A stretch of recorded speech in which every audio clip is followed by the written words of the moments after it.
Coomtee dhiirtii uqqate akkamiin tolee wala garraa wala.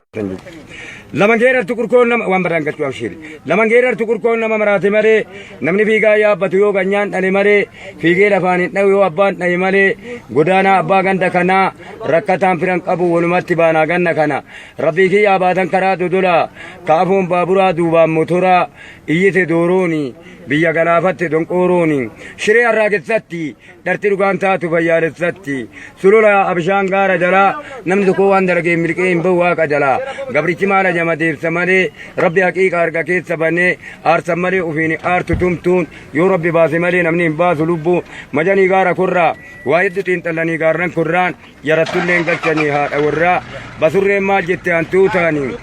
qassi si qabasuu taanii galee abbaan biyyatti womaa womee tumamuu jeeti jedha wanni isin tole isin jira hatumaftu kasigaaraa gisillaa kaayyaa ergicaa kaandaan digilmicaa ka gorabeen miqqanyaa ka uloon ifaat tureen ilillee tashkarkaarii ka hundi booksanyaa kaandaan dimilaasanyaa እግዚአብሔር ይጠብቅልናል።